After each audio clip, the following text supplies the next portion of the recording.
The weirdest thing, and this sort of, some people say, how do I get past it? And the thing is, we can't. If we're going to be zealous, then we just kind of have to decide how we're going to be zealous.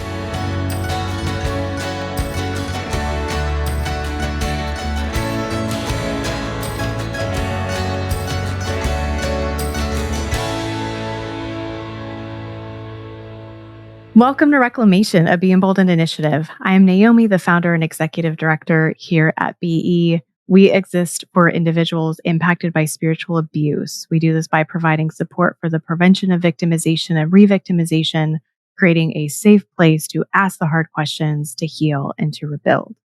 And today, I have what I think is a really fun guest with me, Richard Suttles. And Richard and I met at a conference and found out that we had some interesting overlap in our focus areas of our careers. And I was just really fascinated by what he does for work, what he has done for work, how he got into it. And I haven't even heard the whole story. So Richard, I'm going to hand it over to you. And would you mind sharing about your professional background, how you got started, and then we'll go from there. Okay, yes, sure. And thanks for having me. Yes, my name is Richard Suttles. And then just a slight warning to your viewers. Although I'm not a Christian, I was born and raised a Christian. And then in my ministry, I like to use the word ministry because I was raised Southern Baptist. So even though I might have walked away from the faith, I still consider myself a Southern Baptist. But in my ministry, I still like to do diplomatic stuff along with churches, which is how you and I met at that church in Texas last year, because I was doing a diplomatic thing with some of my Christian friends. And what I focus on is at my work is radicalization. So I'm in the counterterrorism world. I started with that in the Marines 30 years ago, and then transitioned over into a counterterrorism agency. And what I've noticed in my work was I really focused on how people got to the point where they were so angry that they would do terrible things to other people, and they felt like they should be doing that. And then as I was doing that, I noticed that same kind of vitriol and abuse. Sometimes I would see it at home, maybe just among politicians or people who believe in different things. And I saw that same kind of thing that was happening. And obviously people aren't as angry as each other as terrorists are. But what I could see was that same kind of radicalization happening in people's minds. And so I really doubled down and kind of focused academically on how that happened and getting into the neurology and the biology. And that's what I do with my, again, I'm not Christian, and I use the word ministry, but that's what I do with my outreach is try to talk about how that happens, and why people would be abusive and feel like they're supposed to be abusive. And so when I heard what you were doing with Be Emboldened, I said I might have some insight, with some of my academics and studies and case studies that I work on. I might have some insight on why people are like that. Again, I'm not religious, so some people say, well, it's religion. If you take a religion away, then that'll go away. But that's not true. It's not religion that does this. It's part of our brain that does this. That's going to be my main message today: is that this isn't a religious problem; it's a human problem. Well, and I'm definitely excited to have you elaborate on that when we're talking about it's a human problem and what actually causes it. I want to back up and respond to, I think you have 3 comments I want to make actually based on what you just said. So the first one, and feel free to jump in, we can go back and forth, but the first one is Be Emboldened comes alongside. I want to make sure everyone hears this because I don't know if I'm upfront about this, but it doesn't always come up. And so I don't know how strong of a message is out there right now, but Be Emboldened does not only come alongside people who are still claiming Christianity. I personally have clients who are atheist, people who are like, I'm a secular humanist. I'm, so whatever that may be, whatever, worldview they're landing in. Mm-hmm. And Be Emboldened is happy to do that. Okay. So we understand that people are going to land in different places, and we're happy to come alongside them wherever they're at. Oh, that's good. And what can be really helpful about the expertise that I require of someone who's going to be on our direct service team is one of the requirements. There's 3, but one of them is that people have good theological, doctrinal training so that if people are kind of working something through. Like if someone comes as an atheist and is like, well, this is the Bible's fault. Right. We're able to talk through, here's what's actually in the Bible. Right. And that allows the person to work through who to hold accountable, which is going to help them with their own healing and rebuilding, and also help them prevent re-victimization.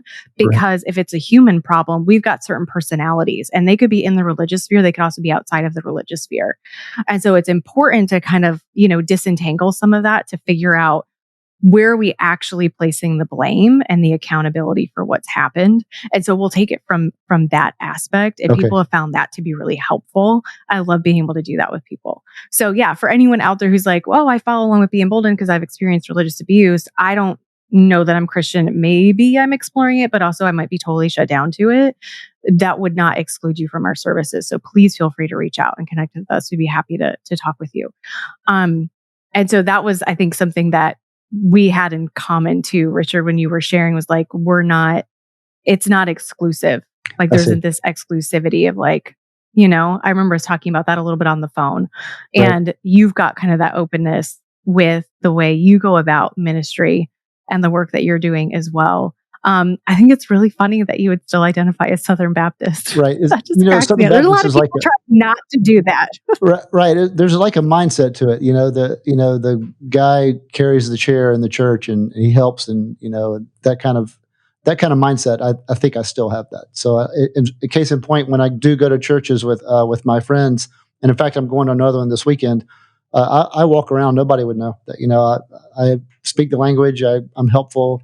I could spend a week there and nobody would know that I wasn't, unless they directly asked me. They wouldn't know. Mm-hmm. Yeah, and from what I saw at the conference, it's like you're happy to serve and happy to be a part of things. Right. And again, you're not seeing religion as the problem.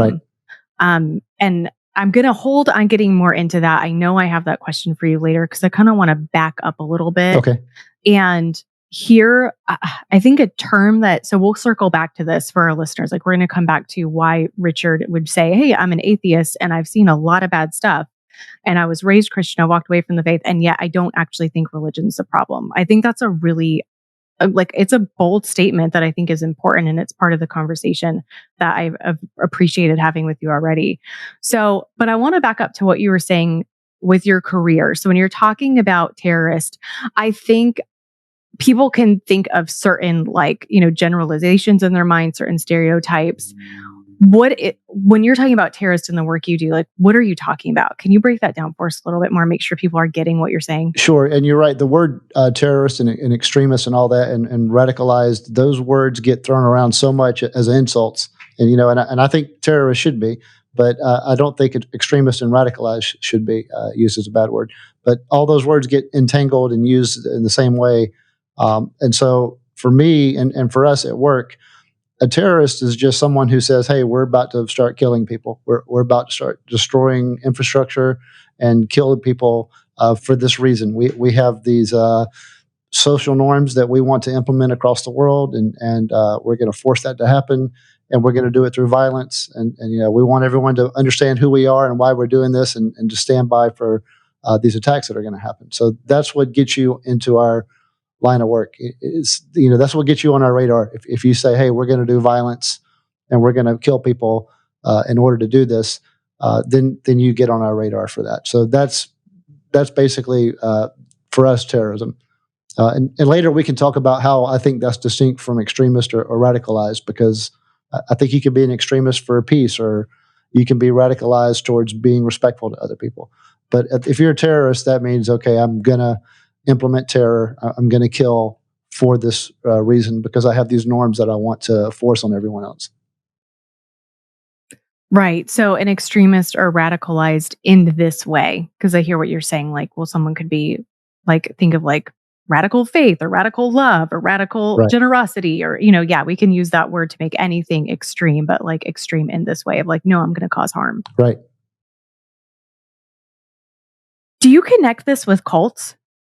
Yes, cults are very much like that. Although not every cult wants to hurt people. Some cults just want to be left alone. But cults are very authoritarian. So there's someone, or there's a group or a small group that is in charge, and you cannot question that. And so, and a cult might not want to intermingle with society. They might want to be separate from society and see themselves as better than, or something about protecting that bubble. And then the way the bubble is held together is that every single member absolutely adores the authority figure or figures. And then daily, they give of themselves to those leaders. So there's like a constant submissiveness towards the authority. And then because of human nature, I think any of us could fall into that. I don't think it would happen to everybody easily, but I think we have a biological compulsion to go that way. And then again, the reason why I think this is like this, and remember, I'm not religious. I just think that there's something like us that could make us behave like an ant colony, so that we can start behaving like, okay, this is the queen. I'm just a worker. I'm going to do what I need to do for that queen, for that authority figure. I think there's something in us that can make us act like that, and I don't think we're the same as an ant colony, but I think there's a part of us that can make us so that we're so much like an ant colony that we could build pyramids. That you could suddenly get it would take centuries, but you could get thousands of us together and we start acting like ants and building pyramids. So I think there's a part of us that could go that way. And I call this our zealotry wiring. And again, zealotry doesn't have to be bad, because what if you're zealous towards making, highways around the country that where the cars drive themselves and nobody can get hurt? If you're zealous for that, then that's great. So it depends on what you're zealous for. But when you're zealous, you're so hyper focused on getting something done that takes over even your own self interest, and it's like your number one thing. So for a cult, they're zealous for that authority figure at all costs, and usually the authority figure is if he's not a narcissist, they'll become a narcissist, because if you're surrounded like that, pretty soon you'll start to think, okay, well, whatever my gut feeling is today, that's what's going to happen. So yeah, I think that's what happens with cults, is that you believe that the authority figure should be treated that way, sort of like ants treat a queen. You dedicate your whole life to it. You eat and sleep and think that way, and you think that's normal. And when you meet people out in society who think that you're lost, you shake your head at them and you're like, oh, they don't get it, And so, yeah, that's very similar to that mindset is very similar to what we study. And again, it doesn't mean violent, because there's people who are in cults who, don't go out to hurt people. But I also don't think that it's healthy. I think, depending on how much the leader requires of other people, I think it can be very unhealthy. Well, and sometimes too, we do see that escalation. And so I'm kind of curious. I mean, if you think about, I'll pull two big ones that basically everyone's heard of. Let's think about Waco and let's think about Jonestown. Now, these guys wouldn't have been considered terrorists, right? Because no one was expecting them to do what they did. Now, would they be classified in some way? Like, how does that work, like, after the fact? How would those be categorized now? I think we still messed this up. I think at a national level, and even at a social level, I think after the fact, people say mental damage. There was some sort of delusions of grandeur, and that screwed them up. And then the other people were just vulnerable, and they got that confused. And so I think after a cult incident blows up and something horrible happens, people say he was a narcissist. He had delusions of grandeur, and then all the other people were confused. But that's not really it. I think if you could go back and, hang out with cults, and stay with them for years, you would see people behaving relatively normal. It's just that their whole language and mindset is about loving and adoring that leader at all costs and doing whatever they can for that leader. But other than that, they might still be able to build houses or take care of the sick. And some of them might be doctors and lawyers. And it's just something that kind of takes over the back of their mind. But at the same time, they can still be kind of functional and nice and normal. And, you could have guests and the guest won't think that it's weird. So I don't think that it's mental damage on the part of the leader, and I don't think it's confusion on the part of the people. I honestly think we have a zealotry wiring in our brain that's just like a selfishness wiring. Just like how just like a kid might walk into a cookie store and have some sort of selfishness for the cookies. I think all of us have some sort of availability or vulnerability in our brain where we could say, I want to be part of something where I'm really giving of myself towards something better than me, something more important to me. And if you believe that a certain authority is that person, you could very well fall into line and become one of them, especially if they're all waiting for you to, publicly declare that you're there. And then they'll give you a hug and they'll love you, and you'll really feel this genuine tight bond with the other followers. And then you'll feel an adoration. You'll generally, all the chemicals that go into adoration, you'll generally feel that. So I don't think we handle that right. I think we talk about the people as if they're lesser, mentally less strong, and we talk about the leader as if he was always going to be, as if he was brilliant. And sometimes I think some guys just walk into the right place at the right time, and then over the years they become entitled, and they actually feel like they should be worshipped. And of course that does do mental damage, But I don't think that cults are the result of somebody who's just brilliant and a narcissist and he finds a bunch of confused people. I think it's something about human nature where a lot of things have to come into play at just the right way. And then you can fall into line and suddenly be in a cult. And it can feel very normal. The transition in can feel very normal and even enlightening. And you might say, I'm so glad that I did this. And so I think that's what happens. Less than mental damage and confusion, more something about our human nature that we should be aware of. Yeah, it's so interesting, this conformity that can come into play. And when you use like that cookie example, I was thinking, right. Ultimately, though, the people who are involved, they can end up handing over their cookies. It'd be like, I'm getting involved in this, and maybe there's like this appeal at first, and then there's this transition because people can so go without, but then the conformity is at play. And when we're talking, if I'm going to make it a religious cult, because there's different kinds, but if we're going to make it a religious cult, oftentimes there's some sort of eternal significance, and so that's going to add a really significant layer to what's going on. And we've got this preservation need. That's a word that came to mind because I can go back into that mentality and think about like, okay, what was it for me? Because I was in one for 20 something years. Mm-hmm. And when you were talking about like all of a sudden, if stuff gets more radical or like people will, it's like, it's this need to preserve. Like I've got to preserve this even at the risk of my own well-being, my own life. I've got to preserve it. And that's the distinction between zealotry wiring. So one thing that I like to preach, and here I am using Southern Baptist words again.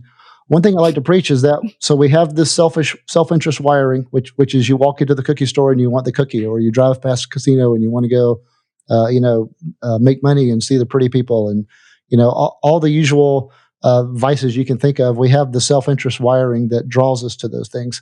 But then we also have like a cooperation wiring, where you might want to just go help someone just because you see somebody who needs something and you just want to go help them, and then that's it. You're not looking for the payback. You're just think, oh, this person needs help, I'm going to go run do it. So we have that wiring, and then we have the zealotry wiring, and that's what you're talking about, where you want to preserve something, but not you. It's something else. And I think this is something that gets mixed up. I think especially with atheists. Some atheists say, they do this because of this eternal promise. They're going to get this eternal payoff later. That might be attractive, sort of, but studies show the things that keep the cult together the longest is the individuals of the group have to pay something towards the idea or towards the authority every day.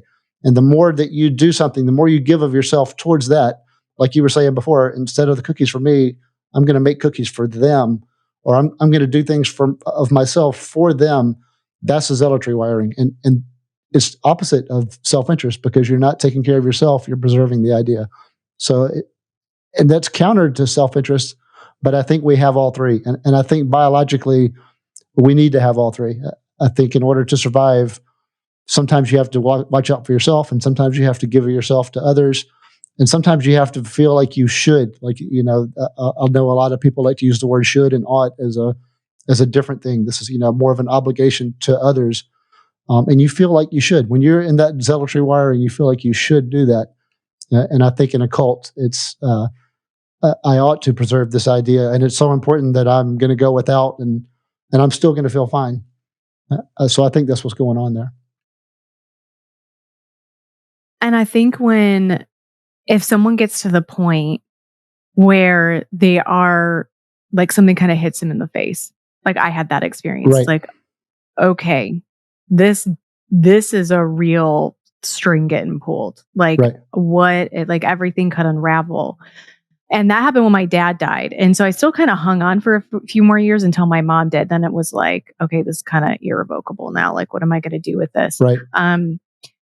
But there was this initial, okay, if I do admit or acknowledge or even consider, let's just start there. If I'm even going to consider that maybe this wasn't for real, like it wasn't really what I thought it was, right, then everything falls apart. Yep. Like, I mean, I've had people come totally understandably and be like, I feel like I've wasted 20 years of my life. Right. And we can work through that because there's things that can be pulled from it. And there's also, just acceptance of various. So that's Right. a whole process on its own. But that feeling of, oh my goodness, like I wasted all of this and I behaved in these ways and I gave up these things and like I gave up that career and I didn't marry that person that I actually had feelings for. Or I've made all of these life decisions and now I'm in my 40s, I'm in my 50s, I'm in my 60s and whatever it looks like.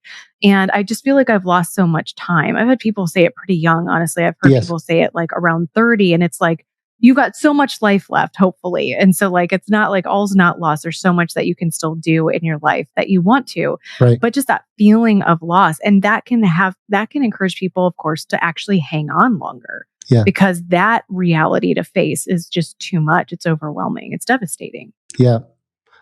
And I would say, if I was thinking about it from your point of view, I would say some people leave because they see someone new coming in and they realize what's about to happen.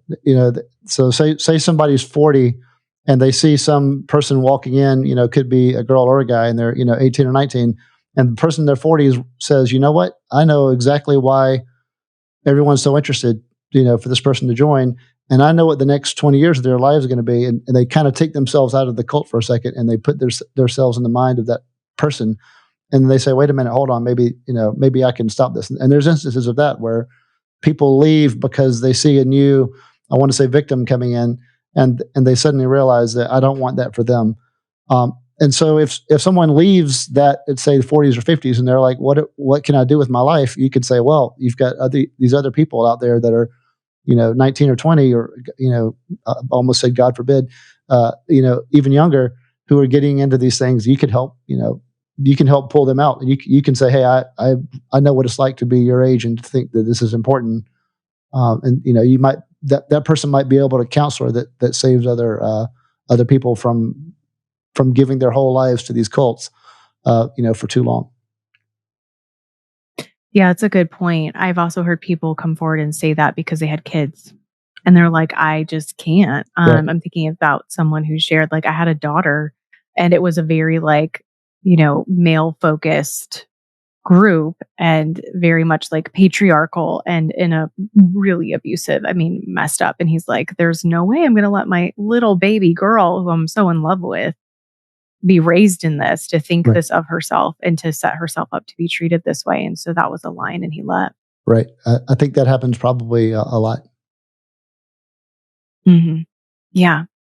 I'm wondering if from your work history, do you have any examples you can share with us?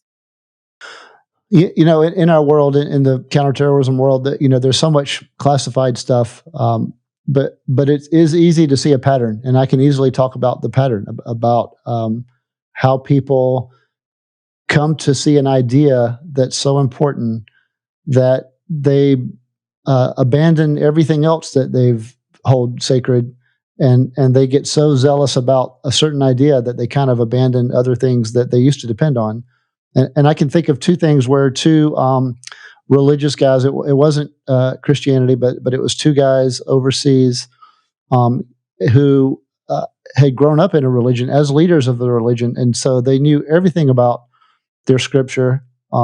They had advanced degrees in philosophy and theology, and they had grown up together. So they had been raised to be religious leaders, so that even as elementary grade level, they could recite their scripture verbally. So, 9 to 90, they knew each other, but they became at odds, and they got so feverishly dedicated, and they each had followers. So you could imagine like two cults, so to speak, who hated each other. And the reason why they were on their radar is because the reason why they were on our radar was because they had been united to do damage to us. And you could say comedy of errors or whatever. They began to hate each other more than they hated us. And each leader, we could read their thoughts, and by the time it would get to us, it's translated so that we could read it in English. But they would each accuse each other. You don't know anything about our religion. You don't know anything about math or beauty or anything about theology or philosophy. And I'm reading that, and I'm like, you guys know that you do, because you were with each other since you were 9, reciting this and going to the same schools and getting the same credentials. You both know that you know about these things, and you're each accusing each other of not knowing it because you've each dedicated yourself to a different opposing idea than each other. And that kind of builds on itself. And in their minds, they legitimately in their 90s hated each other and thought that the other person didn't know anything about things that they knew they hadn't known about because they grew up with them and watched it happen for decades. And then that also affected the groups, so that the groups that were following them also began to believe that about each other. And so I was a Marine, so sometimes I'll say something that seems kind of heartless, but you can see how some Marines might say, well, good, because they hated us and they wanted to attack us, and they focused on each other, and they did, for the most part, take care of each other, in such a way that we didn't have to deal with them. But there's also some sadness there, because in my mind, I'm like, these guys knew each other, and they do know about each other, but they died.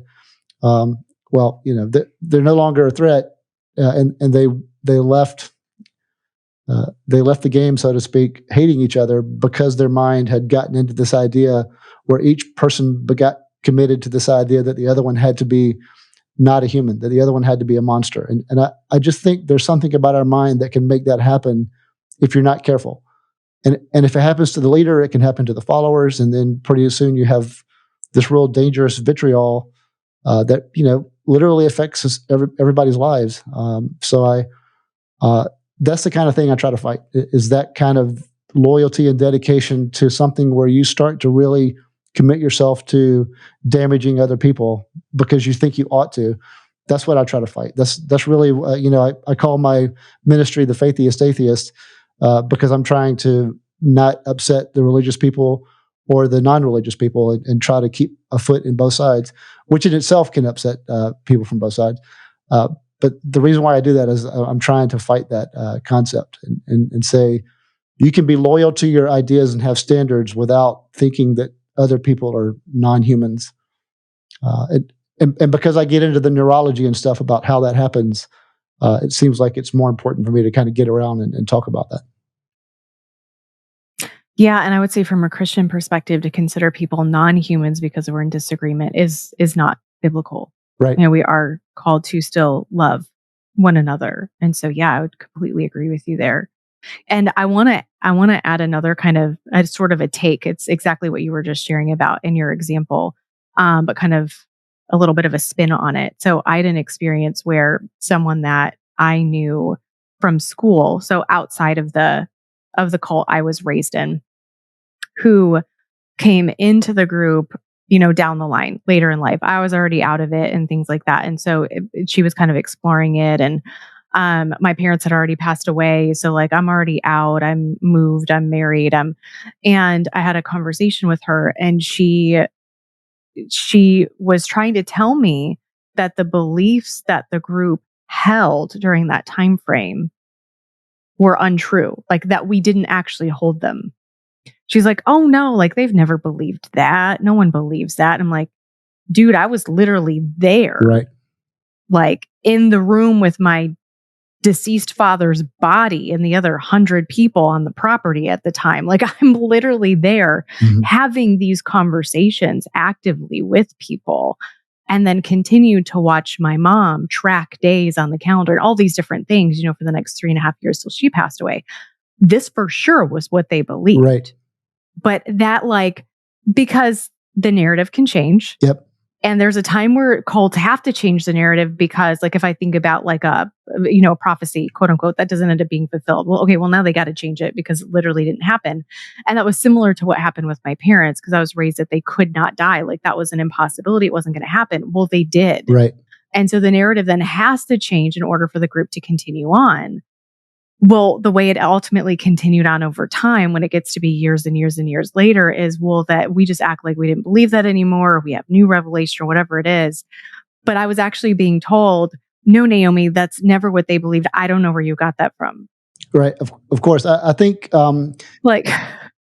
yeah, your loyalties can change. And again, this can happen to anybody. Your loyalties can change. And then you go back, your brain goes back and rewrites what happens. And then you commit to that, and then it's as real as if it had happened. That's a real thing that happens. And I think it's a trick of the brain. Everybody knows that our brain is consciously doing what it does, but then it's like 95% non-consciously doing what it does.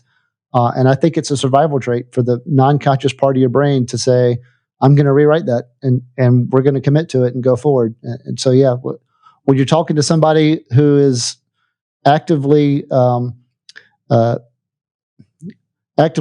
rewriting what you know for a fact is different, there's not much you can do except just to say, I realize that you're committed to that right now. Right. Yeah. It's this, again, I see that preservation piece and that then total dismissiveness towards anything else. And I was hearing that, I think, in the example of the two guys who grew up knowing each other. Yeah. Like they know that the other, but you couldn't really know and land on your side and not be on my side. Right. That's so, exactly how it that's goes. kind of what I'm hearing. And so, yeah. So they have to reconcile that somehow. And then we get confirmation bias, yes, going on like crazy. And which I think, I like to push this about biases. People push biases like, oh, he's still biased, as if he still has this condition that he hasn't gotten past yet. But I have, I've gotten past my biases, but he hasn't. And that's not realistic. We all have biases, and there's so many of them that if you focus your whole life on getting past one, you're going to fall into another one. I think biases are just part of who we are. And I'm not saying to give up, but I'm just saying if you think that you've gotten past all your biases, that's probably, again, there's probably a bias for that too. So it's a shortcut. Say you're probably biased in that. Right. All right. And the thing is that, and again, studying the neurology, neurologists say, the brain is not for thinking. The brain is for governing the body. And some of that is going to be thinking, which means a part of your brain is almost like a dual brain, where the unconscious brain is like, here's what we're going to do today. And this thinking part over here that's like, oh, I'm here. I'm the thinker. That part of the brain is like, here's what we're going to do today. So I'm just going to tell you this, and you're going to do it, and you're going to think everything's fine. But this is what we're going to do today. And so that might be why some people are like, man, I woke up really wanting to do some things today, ended up doing some other things. That's because your non-conscious brain was like, this is what's going to happen. It got us through yesterday, and it got us through the day before, and we're just going to keep doing that. And then you're going to tell yourself something that you can live with. And then suddenly 10 years later, that's the way it is. That's just a trick of neurology that really does happen. And yet it's interesting because I hear, as you're talking about that, I can see the basically what can help keep people in a cult, where it's like, okay, I'm surviving. Maybe I'm not thriving, but I'm surviving. And, but then all of a sudden it's not working anymore. Right. Something shifts and it's like, this isn't working anymore. And the way I've talked to some people about it, depending on the conversation I'm having, is we can have these different incongruences with our view come up, and decide to like shelve them. There's some groups where like they literally use that terminology. It's like, if you have a doubt or if you have a question where we don't have an answer, first of all, don't ask questions because we probably don't have the answers. Just don't ask them at all. Right. Put it on the shelf. And eventually that shelf can get really heavy. Yes. And just the slightest thing can finally make it fall down. And that's oftentimes where I end up meeting people because they're like, the shelf fell down. Right. And I can't reconcile this anymore. And I can't just ignore it all anymore. So what do you think about that piece? Yeah. And I think that's part of the struggle. It's like I was saying, the non-conscious brain has a lot of power, but it's not completely dominant because, as everybody watching this knows, some people change. So, some people are strong one worldview, and then something happens and they realize something's wrong and they embrace another worldview, or they take a step back from worldviews. Honestly, when people say, what's the most dominant zealotry? Is it Christianity, or is it Islam, or is it Hindu? What's the most dominant zealotry? And I'm like, the dominant zealotry is leave me alone. That's the dominant zealotry for, at least in the Western world, it's leave me alone. So, and a lot of those people are Christians, and a lot of those people are atheists, and a lot of people don't want to think about it. And so when you find out the thing that they're really, really focused on, it's do not get me involved in these conversations. I don't want to get into that. I want to focus on what I need to take care of. And that might be a survival mechanism itself. But it's a struggle. So your non-conscious brain has its commitments, but it is programmable by the real world. Enough things can happen. And I would say, especially with cults, the person who's allowing themselves to be abused and willingly allowing themselves to be abused, and not only that, they're stopping other people from questioning it, or even stopping other people from escaping because they feel like this is a glue that holds us together. And this person who's trying to take care of themselves is being selfish, and they're attacking the group by trying to leave. All of that non-conscious commitments, at some point, the real world could hit you, and you might say, you know what? I tried to stop this person from leaving, and now this person is really suffering, or worse. And I did that. If I hadn't done that, then this wouldn't have happened, and that could wake you up. So it's a struggle, and I think the real world can wake people up from what they're into. And then I think that should be like a wake-up call for all of us to say, okay, what am I into? What am I committed to? And what can I change?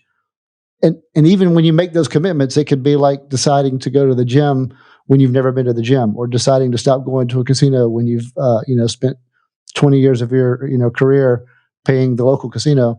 It's not easy, as a lot of people know. It's Right. There's a lot of ways to be addicted. A lot of things that you can be addicted to. And when you're non-consciously addicted to something, it can take years to kind of get yourself out of that. So it's not an easy transition.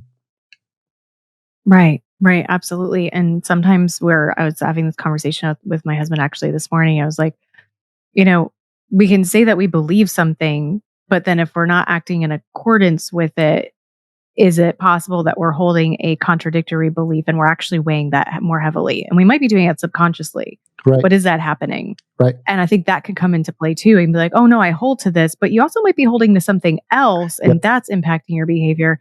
And maybe the other thing I'm holding to is like, well, I actually don't think it's as important as like my head maybe would say, like consciously would say it is. Or maybe if it's going to the gym, maybe I value watching TV and eating ice cream more. Right. I just don't want to admit that to myself. Yes. But yeah, like what else am I maybe believing and valuing that I'm not just being honest with myself about? Right. And it's hard to do that. I guess I always hear the phrase accountability partner, which I believe is a Christian concept. But I actually think other people can really help hold you accountable, and it makes you upset at them. But if they're strong enough to say, okay, I'm willing to take that hit, but this is what I'm seeing. Sometimes then maybe they'll drop some pebbles in your shoes and give you something to think about. And maybe a month later, after you've told them to leave you alone forever, you're like, you know what, they were right. So that it's hard to do, but I think accountability is how you can do that. If we're all kind of watching each other, maybe we can help each other when someone's kind of non-consciously addicted to something. And if you think about it, that's what's happening in a cult, is that everyone's holding each other accountable, but in a bad way. Let's say it's a dangerous cult and people are really being abused. The group members that are keeping each other from questioning or from leaving, they're all holding each other accountable, and they're willing to do it for that. So maybe we should be willing to hold each other accountable for, if someone wants to quit going to a casino or something. I usually pick a casino because that's usually one that's less, that usually brings up the less amount of pain, because there's other kinds of addictions that can bring up a lot more pain. So I usually stick to a casino because it's a real thing that happens, and it's not as common as some of the other things. So it's usually why I pick that. Right. Yeah. From what you've seen over the years, what would you say are some concerns or flags that people should look out for? Any thoughts on that? The weirdest thing, and this sort of, some people say, how do I get past it? And the thing is, we can't. If we're going to be zealous, then we just kind of have to decide how we're going to be zealous. And it's just like if you're going to be selfish, you kind of have to decide what you're going to be selfish about. So the problem is that when someone is committed to something and they feel like this is the way, and they feel enlightened, and they feel like a better person, but that what they're doing is damaging, that's a problem. It can affect a family, it can affect community, it can affect themselves. And they don't want to have the conversation because they already see you as a violator. They already see you as someone who's less than them. One of the traits of tribalism, one of the possible traits of tribalism, not always, but something that we tend to do once we're committed to our thing, is that we see other people as lesser morally and intellectually. So those are the two platforms. And I've heard some people say value is also another one. That there's three: morality, intellectual, and value, and you see them as less than yours. And if you're thinking that way about other people, it's that's a problem. And if it feels righteous to you, righteousness, it sounds like a good thing. And I guess self-righteous would be like the illusion of righteousness, but it's really about you.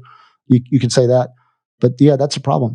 If you think that what you're doing is right, and then these other people who you see as less than you are saying, "Hey, man, you got to watch out," it's not going to really have an effect, because you're like, of course, these lesser people would say that to me. They don't understand this enlightened feeling. And then the idea that you might be the one who's committed to something that's dangerous is the last thing on your radar, and it just might not occur to you, and that's a real problem. I can think of a solution, but it's really hard to implement. And one of the solutions is to focus on behaviors rather than the label. And so, if someone says, "Hey, here's a war where this one side did these atrocities, to families, and then in response, the other side, did some things that also led to atrocities towards families," and you say, "Okay, well, I don't like the part where they, attacked the families. I hate that." Okay, yeah, but when our group did it, don't worry about that. It's their group that did it. You need to be yelling at them. And you're like, "No, I just don't like that behavior, the attack of the families." And you're focusing on the behavior. It sounds easy, but it's not. It's if you're really committed to one of those labels, it's hard for you to say, "I don't like it when our group does that same thing too." And not only is it hard to do in your mind, it's hard to talk about it within your group, because if this group loves this other group and they love that label, and you say, "Well, I don't like when we do that," they're going to be like, "What are you talking about? The other side does that. And who are you? Are you working with them? Are you part of them? Are you enabling them?" So it's hard to make yourself do it, and then it's hard to talk about it to other people who are committed. So it's easy to say that could be a solution, to focus on the behavior other than the label, but it's really hard to implement. And so I see it as a solution that's just easy to say and not easy to do. Well, I think it starts really young. You made me think of a conversation I just had with my son this week, because I've got a 6-year-old. And so he's like, "Well, I'm in gym class." He's like, "I was in gym class, and he's in kindergarten. Like, I guess they had a mixed group, and there were first graders in there, so they're bigger." And he's like, "Okay, well, this first grader came over, and this first grader hit me." It's like, "Well, first of all, that's a problem." Right. And I'm like, "Okay, well, how did you handle it?" And he's like, "Well, I hit him back." Well, it makes sense that you would do that, and yet the behavior is a problem. Right. So it's not going to be okay that you hit them either. And this is so basic. Any parents listening are like, yes, we have to have these conversations with our kids. It's like, okay, what other options do we have available? And to a 6-year-old probably doesn't feel like he has many, but you start to equip children to have that as adults. So they do categorize, okay, the behavior is a problem. And so I'm not going to, lean into the same behavior in response to that behavior. I'm going to go a different route. And I have conversations like that with people a lot where it's like, okay, this is a really toxic family member and this is how they behave. It's just an awful situation. And when I go in, I kind of revert back to, how I survived before. It's like, well, if our option might be that you need to just not go there for a while. Right. And maybe you never go there ever again. It's going to depend on the situation and what tools you have available, and kind of a value system too could come into play there. Like, how much do you value some sort of connection still? Right. But we're not wanting to have to revert to similar behavior in order to survive that environment if we can get out and change the environment. And that, again, I think relates to cults as well. Right. Yeah. Relate probably to most families in some way, but definitely to cults where it's, okay, I have to conform so much and do the same behaviors. And if I do admit that, okay, this behavior is awful, right, but this is what the group's doing, then I might need to exit the group in order to not conform to the behavior. Right. And I've seen that kind of be a rubber meets the road moment too for people in their stories. Right. If you can commit to behaviors about what you will and won't do, I think that helps, with the caveat that it can be dangerous. It can be very uncomfortable mentally, and it could be dangerous for you, because if you handle that in a certain way, the people around you, especially anyone who might be in a cult, they're going to see you as a traitor, and that's not a good place to be within a cult. Right. So, and it's weird because you might be right, you might be, morally correct, but you're treated as the enemy because you're not towing the line. Yeah. Yeah, absolutely. When we're talking about cults, just wanted to ask you one other question as we're wrapping up. How prevalent do you think this issue is from what you've seen? It's extremely prevalent because I'm saying that all humans have it. I've heard some neurologists say that psychopaths don't have it. So for psychopaths, they just watch and see that we have it. So then they try to mimic what they're supposed to say so that they don't get hurt. But it's like a really small, extremely small percentage of people that don't have it. So it's prevalent because we all have it. It's bad and an opportunity because what happened with social media is that it made it all apparent and it put it in our face, and we weren't ready to handle it.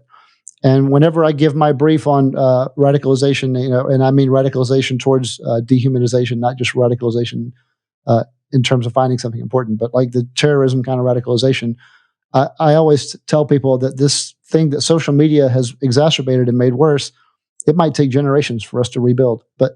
But the people who do rebuild it are going to have to start with the fact that we are zealous. We're going to have to kind of pick what we're going to be zealous about and how we're going to handle it, and pick out what kind of behaviors are going to be acceptable and not, rather than the labels. And that's hard to do because we're very label-centric species. So, yeah, I think it's a big problem, and I think social media might make it worse. And then it might just have to be that way. It might just have to be so bad that the survivors of whatever happens can rebuild and say, we don't know what we're going to do, but we're not going to do that. So, we're going to come up with rules about how to handle this that's just based on not going through what we just went through. And there's some, I know we're wrapping up, but I just want to say there's something called the tragedy of the commons and 8 core principles, where a scientist studied cultures where they had come up with 8 core principles about how to share something like a field or a lake, where there's like 8 or 9 cultures that are sharing a common resource. And they had come up with 8 core principles where they just all agreed to it, and they made those rules sacred so that they didn't kill each other over these common resources. And when they did that, they did better. And the rules weren't based off of like reason or logic. It was just based off of, look how awful this happened. Look at what happened before. So we can't do that. So here's a rule. And you come up with like 7 or 8 of these core principles. And it turns out they're the same around the world, that this scientist, Eleanor Ostrom, found they're the same like 7 or 8 core principles just based off of trial and error. So it could end up being something like that, where some things just really fall apart and the survivors kind of come up with these, something like those 8 core principles, just to stay alive, just to not repeat the horror again. That it might end up being that bad before we can change. Yeah. Yeah, that idea of like, okay, I'm gonna learn from history in general, but I'm also gonna learn from my own history. Right. And I can use reason in that way of I'm going to look at my own history and be like, well, that didn't work. Right. So I'm not going to do it that way again. I think that's where the reason can come in. Like, okay, what else is possible? And I like talking in terms of those like possibilities too. Like, what other options do we have? Yeah. And then, okay, what step are we going to try next and see if that works? And we're trying to mitigate risk and we're trying to minimize harm to ourselves. We, of course, don't want to harm ourselves or anyone else. And I really appreciate you bringing in like the dehumanization. We see that in cults. People are dehumanized. They may not realize that's happening, Right. but it is happening. Yeah. And it can be a slow burn for it to happen, especially if we have a group that's initiating with like love bombing and stuff like that. We also, like you said, have leaders that don't really necessarily start out to be leaders. I'm not saying that never happens, but we definitely have cases for sure where it isn't the case. It's just sort of kind of working out that way. And now the person maybe starts to lean into it more over time. They start to expect things. They start to expect more. And we can see that escalation. But there's different ways that it can look. And I think I hope this discussion is helpful for people to listen to watch, and to reflect back. How does this maybe intersect with y'all's lives when you think about it? What can you then kind of reason from it, and what steps you're going to take forward? Again, mitigating that risk and that harm. So thank you so much for having this conversation with me. I really appreciate having you on. Thank you. Thanks for having me.